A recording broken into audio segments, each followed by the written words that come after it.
అందరికీ నమస్తే. ఈరోజు మనం ముఖ్యంగా ఏదైతే టెట్ అండ్ డిఎస్సి పర్పస్లో ఎవరైతే అభ్యర్థులు ఉంటారో వాళ్ళకి సంబంధించిన ముఖ్యమైన కాన్సెప్ట్ ఏంటంటే ఎన్సిఎఫ్ 2023. సో ఎన్సిఎఫ్ 2023 అనేది రీసెంట్గా కేంద్ర ప్రభుత్వము మానవ వనరుల శాఖ ఏదైతే ఉందో అవి ముఖ్యంగా ఎన్సిఆర్టీ టెక్స్ట్ బుక్ ఫ్రేమింగ్ కానీ అలాగే ఆంధ్రప్రదేశ్లో నూతనంగా తయారు చేసిన 6వ తరగతి 7వ తరగతి 8వ తరగతి ఏదైతే ఉందో ఈ 3 క్లాసుల టెక్స్ట్ బుక్స్ కూడా ఎన్సిఎఫ్ 2023 ప్రకారం తయారు చేసినటువంటి టెక్స్ట్ బుక్స్ గా వీటిని చెప్పొచ్చు. సో ఏంటి ఎందుకు ఎన్సిఎఫ్ 2023 ఏం చెప్పింది, అసలు ఎన్సిఎఫ్ 2023కి ఆధారం ఏంటి అనే తర్వాత మీకు ఫ్లో చార్ట్ వేసి చెప్తాను.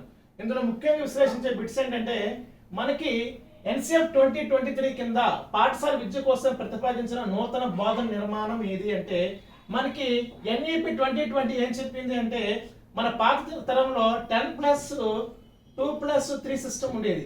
ఇప్పటి నుంచి అంటే 1968 నుండి మనకి ఇదే విధానాన్ని ఫాలో అవుతూ వస్తున్నాం. ఇప్పుడు 10వ తరగతి 10+2+3.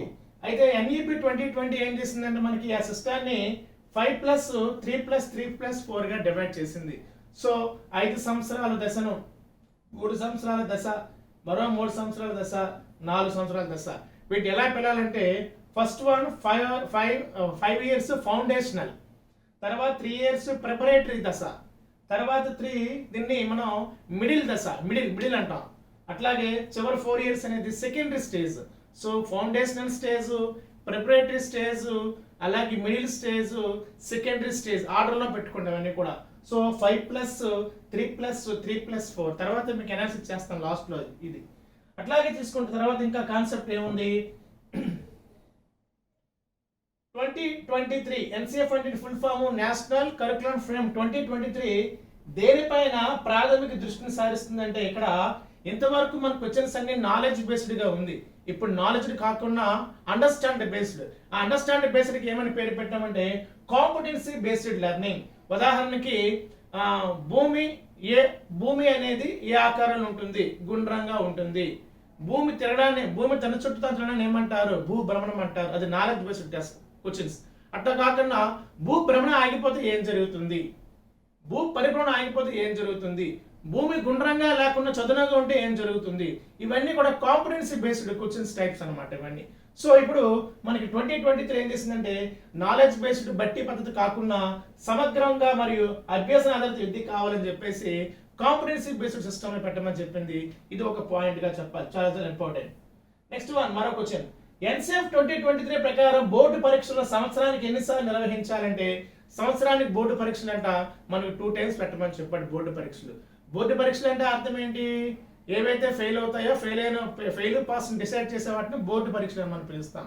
సో ఆ బోర్డు పరీక్షలు అనేవి ఏవైతే ఉన్నాయో అవి సంవత్సరానికి 2 సార్లు పెట్టమని చెప్పి. ఎందుకంటే 2 సార్లు పెడితే తక్కువ స్కోర్ వచ్చిన వాడు ఎక్కువ స్కోర్ చేయడానికి బెటర్మెంట్ సిస్టమ్, ఎలాగైతే ఇంటర్మీడియట్ ఫస్ట్ ఇయర్లో బెటర్మెంట్ ఉందో అలా వాళ్ళు బెటర్మెంట్గా చేసే అవకాశం ఉంది. వాళ్ళు ఫెయిల్ అయితే పాస్ అవడానికి కూడా అవకాశం ఉంది. కాబట్టి మనకి సంవత్సరానికి 2 సార్లు బోర్డు ఎగ్జామ్స్ పెట్టమని సూచన చేసింది. గుర్తుపెట్టుకుంటే 2 సార్లు మనకి బోర్డు ఎగ్జామ్స్ పెట్టమని ఈ సంస్థ సూచన చేసింది.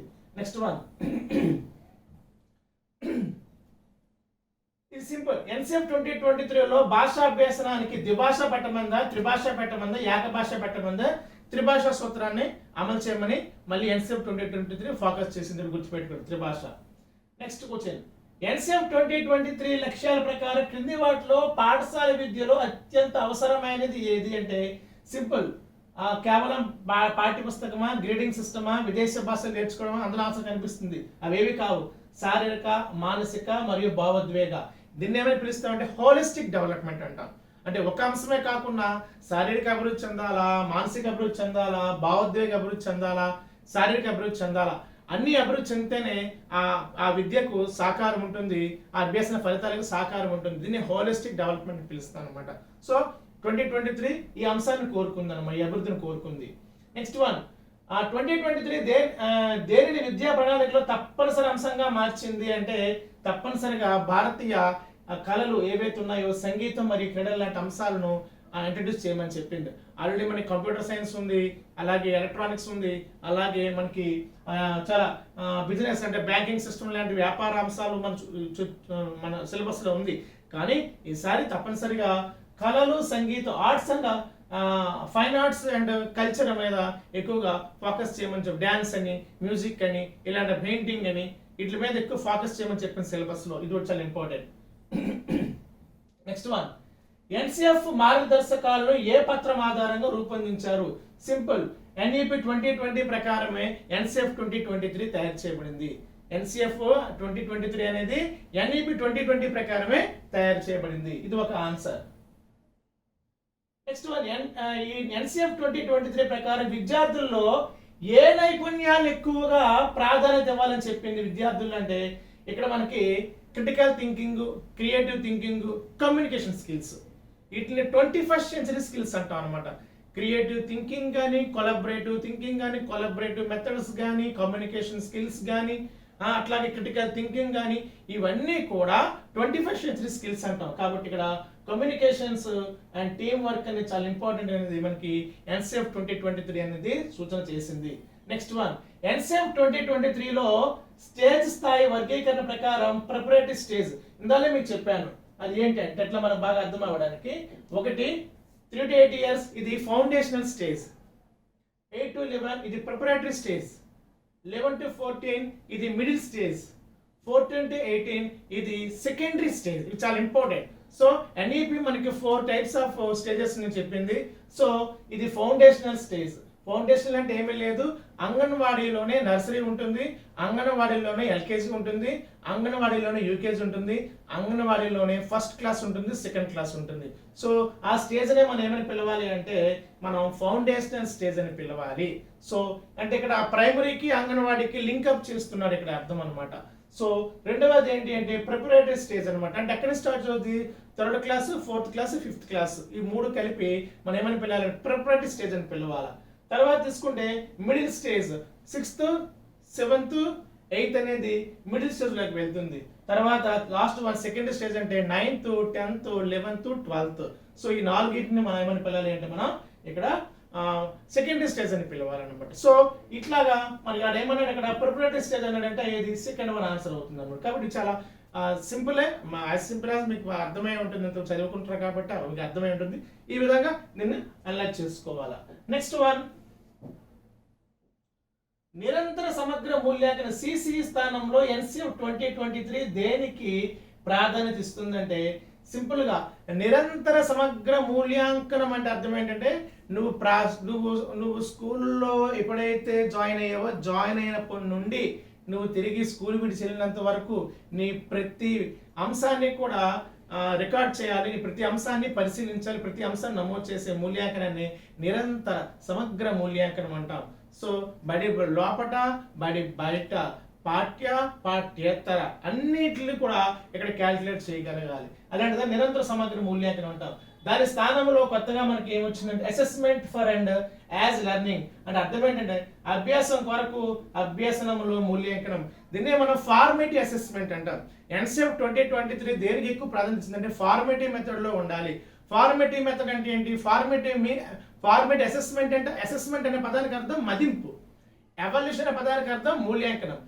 మూల్యాంకనం అంటే చివరిగా ఫలితాన్ని ఇస్తుంది. వీడి ఏ గ్రేడా, వీడి బి గ్రేడా, వీడి సి గ్రేడా, వీడి గుడ్డా, వీడి బ్యాడా, వీడి 10 points 9 points అని చెప్పేది ఎవాల్యుయేషన్. అట్లా కాకుండా లెర్నింగ్ జరుగుతున్నప్పుడు వీడి నాలెడ్జ్ని స్వీకరిస్తున్నాడా, పరిశీలిస్తున్నాడా, లేకపోతే ప్రాజెక్టులు చేస్తున్నాడా, లేక కొలాబరేటివ్గా ఉన్నాడా, లేక వివరిస్తున్నాడా, విశ్లేషిస్తున్నాడా, చర్చిస్తున్నాడా, గ్రూప్లో ఉండగలుగుతున్నాడా, గ్రూప్లో ఉండలేకపోతున్నాడా, ఇదంతా కూడా అసెస్మెంట్ అనమాట.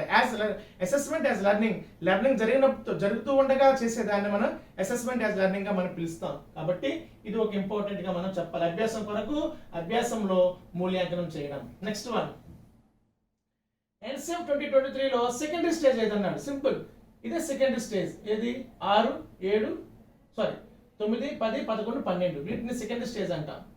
9వ తరగతి, 10వ తరగతి, 11వ తరగతి, 12. సో ఆర్డర్లో మనసులో గుర్తుపెట్టుకోండి, foundational stage, preparatory stage and middle stage, last one secondary stage. Secondary stage 9th class నుంచి 12th క్లాస్ వరకు అనమాట. నెక్స్ట్ వన్, ఈ క్రింది వాటిలో ఎన్సిఎఫ్ 2023 ముఖ్యమైన మార్పుల్లో ఒకటి కానిది ఏది? క్రీడలు పెట్టమని చెప్పింది, అవును. భారతీయ భాషల అభ్యాసం ప్రోత్సహిస్తుంది, అవును. విద్యార్థి కేంద్రీకృతంగా అభ్యాసం జరుగుతుంది, అవును. ఇవన్నీ ఎన్సిఎఫ్ 2023 చెప్పింది. కానీ లేని పాయింట్ ఏంటి, విద్యార్థుల్లో ఒత్తిడి పెంచేందుకే బోర్డు పరీక్ష పెట్టమని చెప్పి, ఒత్తిడి పెంచేందుకు కాదు, ఇది ఒత్తిడి తగ్గించేందుకు. అది సరైనది కాదు.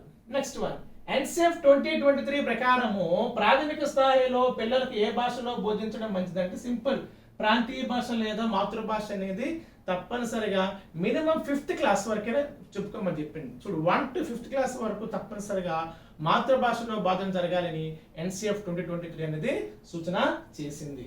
నెక్స్ట్ వన్, ఈ ఎన్సిఎఫ్ 2023కి సూచన చేసింది ఎవరంటే వెరీ వెరీ ఇంపార్టెంట్, కస్తూరి రంగన్ గారు. గుర్తుపెట్టుకోండి, కస్తూరి రంగన్ గారు ఈ ఎన్సిఎఫ్ 2023లోని అలాగే ఎన్ఈపి 2023 రూపకర్త ఎవరు అంటే కస్తూరి రంగన్. గుర్తుపెట్టుకోండి, కస్తూరి రంగన్ ఇస్రో మాజీ చైర్మన్. ఎన్సిఎఫ్ 2023 లక్ష్యాలలో సమ్మిళిత విద్య, ఇన్క్లూజివ్ ఎడ్యుకేషన్ ముఖ్య ఉద్దేశం ఏమిటి అన్నాడు. ఇన్క్లూజివ్ ఎడ్యుకేషన్ అంటే అర్థం ఏంటి? ఇన్క్లూజివ్ అంటే అర్థం ఏంటంటే అసమానతలు లేని, భేదాలు, అది లింగ భేదము, మత భేదము, వైకల్య భేదము, ఏ భేదాలు లేకుండా. ప్రత్యేక విద్యకు సమ్మిళిత విద్యకు తేడా ఏంటంటే, ప్రత్యేక విద్య అంటే వాడి యొక్క వ్యక్తి యొక్క ఆధారంగా విభజించి పాఠ్యాంశాలు చెప్పడం అనేది ప్రత్యేక విద్య. అట్లా కాకుండా ప్రత్యేక విద్యను ఇవ్వకుండా అందరితో సమానంగా, యావరేజ్ అయినా, బిలో యావరేజ్ అయినా, దివ్యాంగులైనా, మెంటల్గా డిజేబుల్గా ఉన్న అందరినీ కలిపి సమానంగా చూసి విద్యను అందించడమే సమ్మిళిత విద్య అని పిలుస్తారు. కాబట్టి లింగ, కుల, మత భేదాలు లేకుండా అందరికీ సమానమైన విద్య ఇవ్వడమే సమ్మిళిత విద్య. ఎన్సిఎఫ్ 2023 విద్యార్థుల అంచనా విధానంలో దేనికి దూరంగా ఉండాలని సూచిస్తుంది? సామర్థ్యాల ఆధారిత పరీక్షలు ఇది ఉండాలి, సమగ్ర అంచనా ఉండాలి, బట్టి ఉండకూడదు. ఎన్సిఎఫ్ 2005 చెప్పింది. ఎన్సిఎఫ్ 2005 చెప్పింది, బట్టి విధానంలో వద్దని ఎన్సిఎఫ్ 2005 చెప్పింది. సో అట్లాగే దాన్ని కంటిన్యూ చేస్తూ బట్టి విధానం వద్దని ఎన్సిఎఫ్ 2023 కూడా చెప్పింది. కాంపిటెన్సీ బేస్డ్ టైప్లో లెర్నింగ్ ఉండాలి, ఎగ్జామ్స్ ఉండాలని చెప్పింది. కాంపిటెన్సీ బేస్డ్ అంటే ఏంటి? జ్ఞానం కాదు, జ్ఞాన నిర్మాణం జరిగేలా ఉండాలని చెప్తుంది అనమాట. నెక్స్ట్ వన్, కొత్త కరికులం ఫ్రేమ్వర్క్ 2023 ప్రకారం ఆర్ట్ ఎడ్యుకేషన్ లో ఏ అంశాలు ఉంటాయి? చిత్రలేఖనం ఆర్ట్లో భాగమే, సంగీతం ఆర్ట్లో భాగమే, నాటకాలు, శిల్పకళలు, జానపద కళలు, దృశ్య కళలు, ప్రదర్శన కళలు ఇవన్నీ కూడా ఆర్ట్లోనే భాగం. కాబట్టి పైవన్నీ కూడా వస్తే ఆర్ట్లో భాగంగా.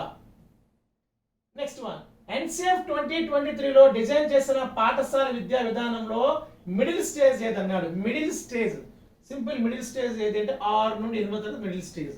మళ్ళీ మర్చిపోకండి, foundational, preparatory, middle and secondary, అది గుర్తుపెట్టుకోండి. Next one,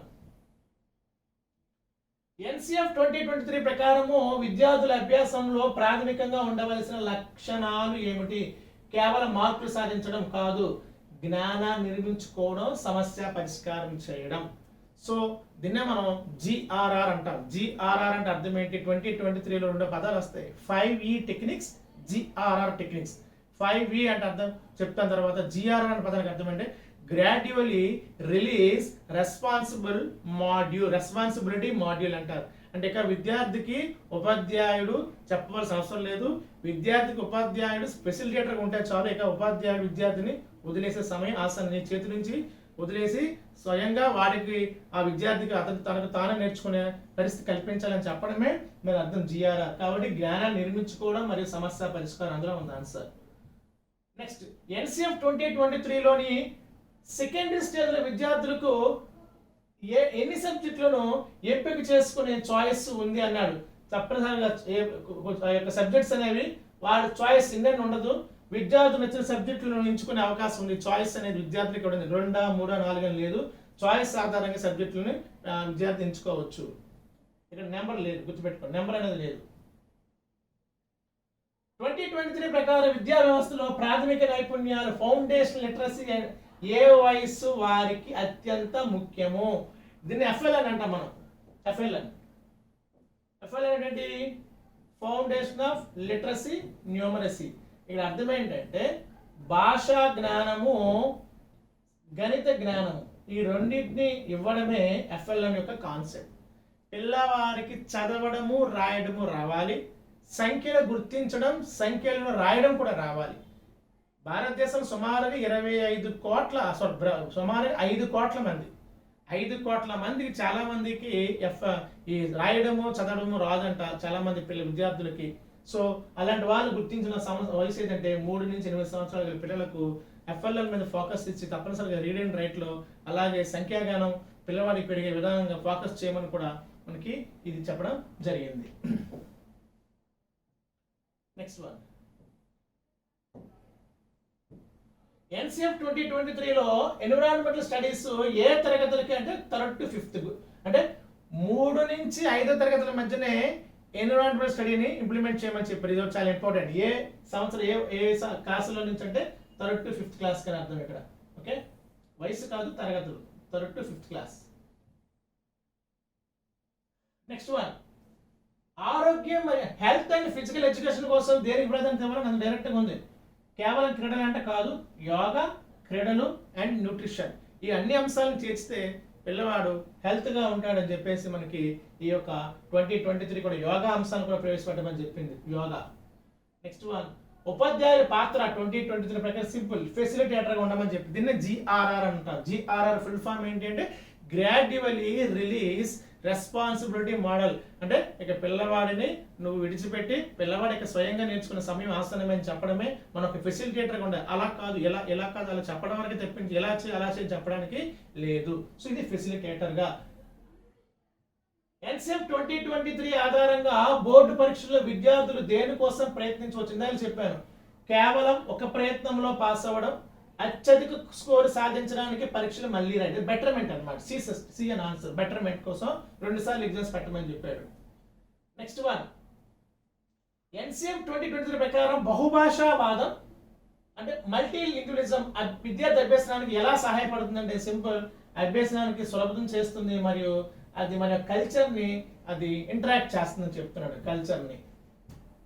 next 2023లో medium of instruction దేనికి ప్రాధాన్యత ఇచ్చిందంటే మాతృభాష. సో మళ్ళీ గుర్తుపెట్టుకోండి, 1 to 5th క్లాస్ వరకు కూడా NCF 2023 ఏం చెప్పిందంటే పిల్లవాడికి ప్రాథమిక భాష లేదా మాతృభాషలోనే బోధించమని చెప్పింది, తప్పనిసరిగా బోధించాలని చెప్పింది. నెక్స్ట్ వన్, 2023 ప్రకారం ఎవల్యూషన్ ఎలా ఉండాలి అన్నాడు. పిల్లల పురోగతిని ఎదుగుదలను కొలిచేలా ఉండాలి చెప్పించి పిల్లల మార్కులు కొలిచేలా ఉండకూడదని చెప్పింది అనమాట. నెక్స్ట్ వన్, NCF 2023 ప్రకారం ప్రిపరేటరీ స్టేజ్ ఏది మళ్ళీ ఇచ్చాడు. ప్రిపరేటరీ స్టేజ్ అంటే అర్థం ఏంటంటే మనకి foundational, preparatory, middle and secondary. So ఇక్కడ ఆటల ద్వారా మరియు అన్వేషణ ద్వారా అభ్యసనం చేయడమే ప్రిపరేటరీ స్టేజ్ యొక్క ముఖ్య లక్షణం. ఆ ప్రిపరేటరీ స్టేజ్ ఏదండి? 3rd, 4th, 5th మనం ప్రిపరేటరీ స్టేజ్ అంటాం. 3rd, 4th, 5th. NCF 2023 యొక్క ముఖ్య ఉద్దేశం ఏమిటి అంటే భారతదేశాన్ని ప్రపంచ జ్ఞాన కేంద్రంగా మార్చడం. దీన్నే మనం IKS అంటారు. అదేంటో మనం ఇప్పుడు ఒక్కొక్కటి ఇంపార్టెంట్ కాన్సెప్ట్స్ మనం డిస్కస్ చేసుకుందాం.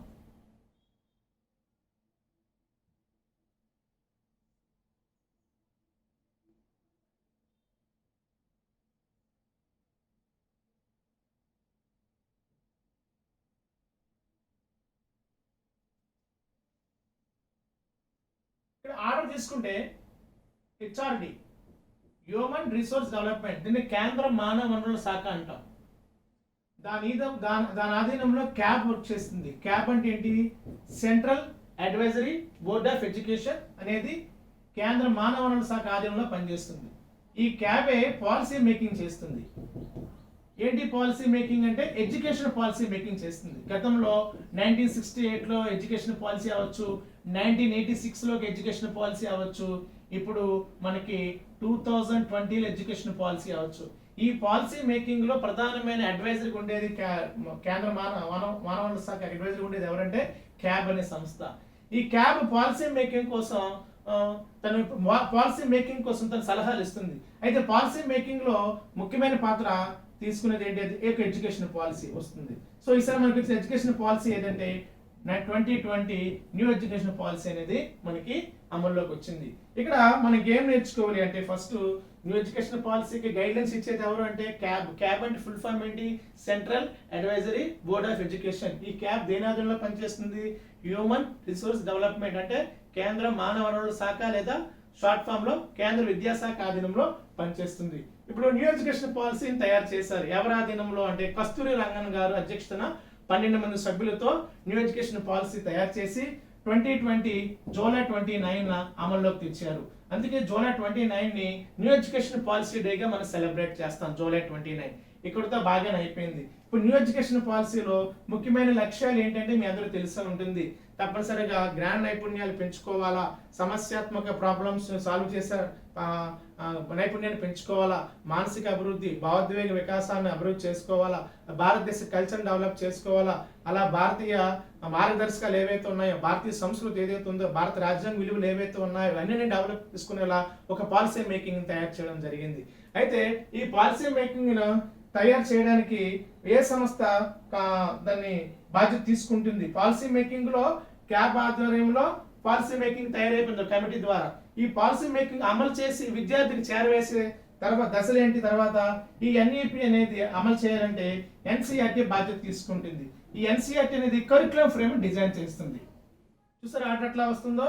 హెచ్ఆర్డి ఆధీనంలో క్యాబ్ పాలసీ మేకింగ్ చేస్తుంది. ఒక కమిటీని ఏర్పాటు చేసి ఆ కమిటీ ఒక పాలసీ మేకింగ్ చేసింది. పాలసీ మేకింగ్ ప్రధానమైన అంశాలు ఏంటంటే ఆ దేశపు అవసరాలు, ఆ దేశం యొక్క లక్ష్యాలు, ఆ దేశం యొక్క ఫిలాసఫీ, ఆ దేశం యొక్క కల్చరు, ఆ దేశంలో విద్యార్థుల అభిరుచులు, వాళ్ళ అవసరాల ఆధారంగా పాలసీ మేకింగ్ జరుగుతుంది. ఆ పాలసీ మేకింగ్ జరిగిన తర్వాత ఆ పాలసీ మేకింగ్ విద్యార్థులు చేరవేయాలంటే మనకి ఏం చేయాలో కరికులం ఏర్పాటు చేస్తుంది. ఈ కరికులం డిజైన్ చేసేది ఎవరు అంటే ఎన్సీఆర్టీ డిజైన్ చేస్తుంది. మనకి ఎన్సీఆర్టీ ఈ ఎన్సీఆర్టీ ఏం చేస్తుంది? కరికులం ఫ్రేమ్ డిజైన్ చేస్తుంది. ఇప్పుడు ఎక్కడి నుంచి మనం నేర్చుకుందాం. మనకి 1968లో కరికులం వచ్చింది. 1978లో కరికులం వచ్చింది, 1988లో కరికులం వచ్చింది, 2000లో కరికులం వచ్చింది, 2005లో కరికులం వచ్చింది, ఇప్పుడు 2023లో కరికులం వచ్చింది. వీటిలో ఏమని పిలాలి? నేషనల్ కరికులం ఫ్రేమ్ అంటాం. సో ఇది యశ్వాల్ కమిటీ వారు సూచన మేరకు 2005లో ఒక కరికులం వచ్చింది.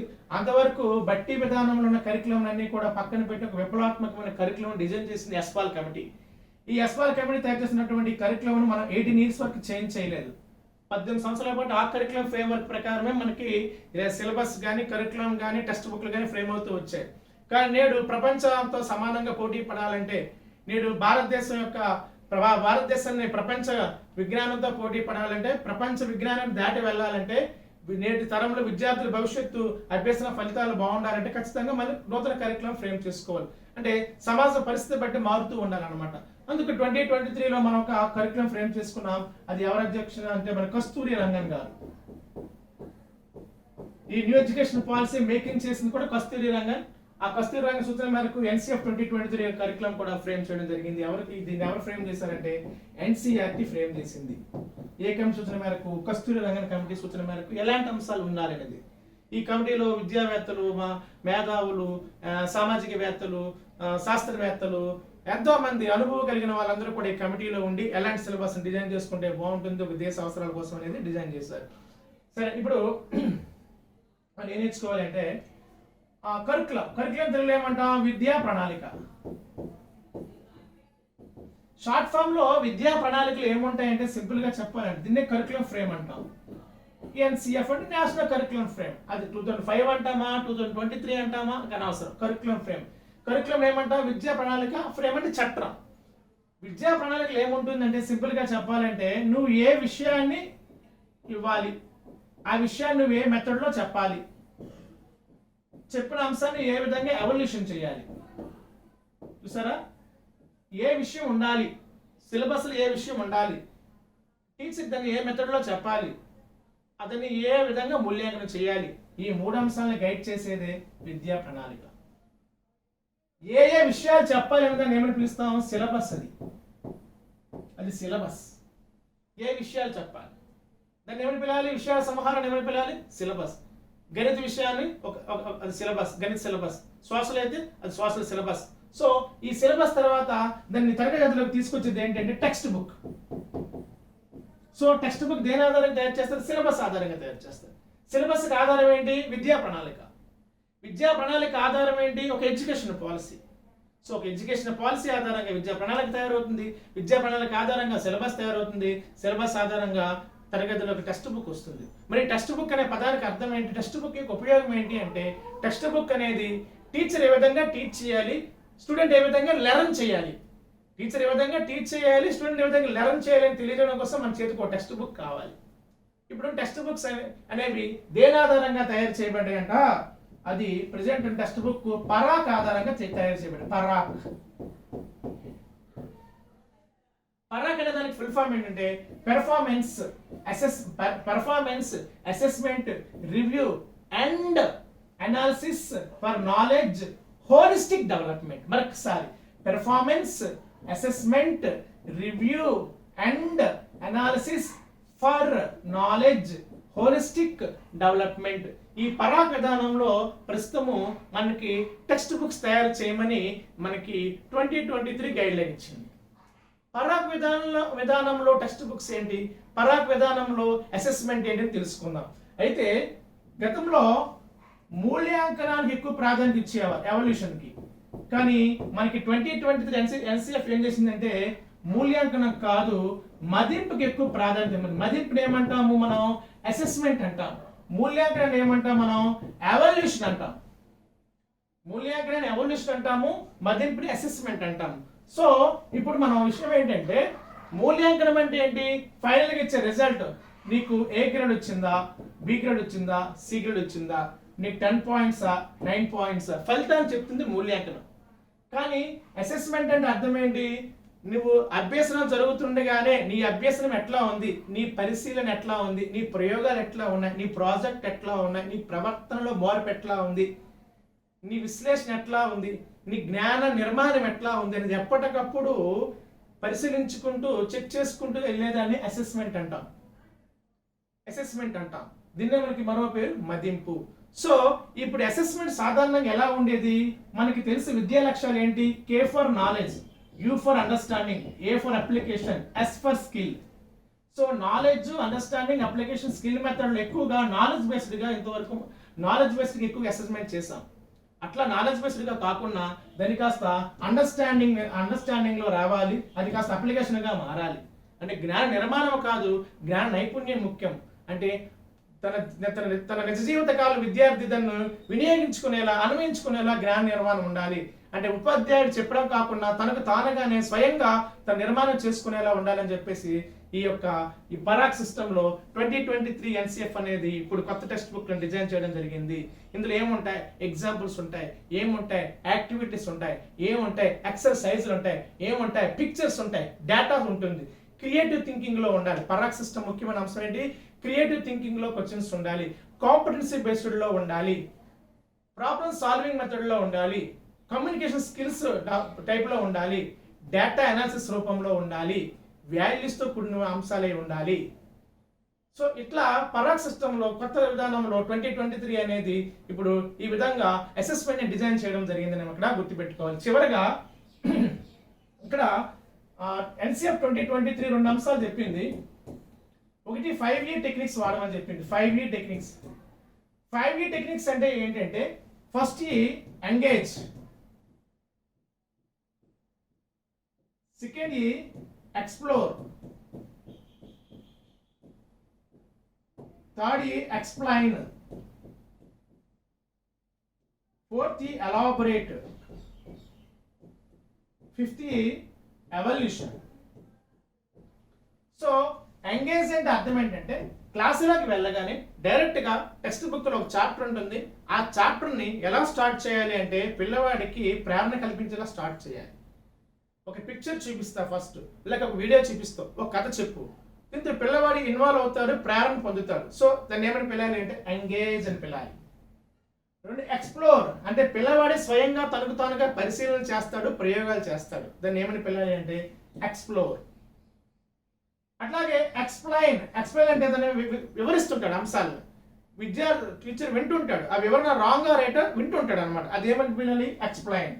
ఎలాబొరేట్ అంటే పిల్లవాడు జీవితంలో తను నేర్చుకునే జ్ఞానాన్ని అన్వయిస్తాడు, దాన్ని ఏమని పిలాలి ఎలాబొరేట్. ఎవల్యూషన్ అంటే వాడు నేర్చుకున్న అంశం ఎంతవరకు జరిగింది అనే దాని మీద ఎంతవరకు తన ఫలితాన్ని ఇవ్వడానికి కోసం పిల్లవాడికి ఎవల్యూట్ చేస్తారు. సో ఈ 5E టెక్నిక్స్ వాడమని చెప్పాడు. Engage, explore, explain, elaborate and evolution. తర్వాత ఇందులో మరో టెక్నిక్ జిఆర్ఆర్. ఇక్కడ జిఆర్ఆర్ అంటే అర్థం ఏంటంటే G for gradually, R for release, R for responsibility. Gradually release responsibility మోడల్లో ఇది ఉంచమని చెప్పాడు సిస్టాన్ని. ఏంటి జిఆర్ఆర్ అంటే ఐడు, వీడు, యూడు, మళ్ళీ యూడు అంటే అర్థం ఏంటి? ఐడు అంటే టీచ్ చేస్తాడు విద్యార్థికి, ఇది ఐడు. వీడు ఏంటి? టీచర్ ప్లస్ స్టూడెంట్ ఇద్దరు కలిపి ఇంటరాక్ట్ గా ఉండి అభ్యాసం జరుగుతుంది, అది వీడు. యూడు అంటే స్టూడెంట్ ఏం చేస్తాడంటే స్టూడెంట్స్ తో కలిసి తన అభ్యాసాన్ని మెరుగుపరుచుకుంటాడు, అంటే యూడు టుగెదర్ అని అర్థం. యూడు టుగెదర్. చివరి యూడు ఎలోన్ అంటే ఇక్కడ ఏంటంటే టీచర్ అవసరం లేదు, తన తోటి సహచరులు అవసరం లేదు, తనకు తానుగానే విద్యార్థి నేర్చుకుంటాడు. అదే జ్ఞాన నిర్మాణం అంట. అంటే ఎవరి సహాయం లేకుండా పిల్లవాడు తనకు తానుగా నేర్చుకోవడమే జ్ఞాన నిర్మాణం అంటాం. సో దీన్నే మనం జిఆర్ఆర్ అంటాం. విద్యార్థిని ఇక వదిలే, ఇక విద్యార్థి గ్రాడ్యువలీ రిలీజ్ రెస్పాన్సిబిలిటీ మోడల్ వదిలేస్తే, నెమ్మదిగా పిల్లవాడిని వదిలేస్తే నువ్వు ఫెసిలిటేటర్గా ఉంటే చాలు పిల్లవాడు నేర్చుకుంటున్న అంశాన్ని ఇక్కడ చెప్పడం జరిగింది. సో ఇది NCF 2023 ముఖ్యమైన అంశాలు, ఇవి చాలా ఇంపార్టెంట్. సో ఒకసారి మీరు వీలైతే దాన్ని మరొకసారి చూస్తూ ఇంపార్టెంట్ పాయింట్స్ నోట్ చేసుకోండి, మీకు చాలా యూస్ఫుల్గా ఉంటుంది ఈ వీడియో అనుకుంటున్నాను. సో దీని మీద ఏమైనా డౌట్స్ ఉంటే కామెంట్ సెక్షన్లో కామెంట్ చేయండి. ధన్యవాదాలు.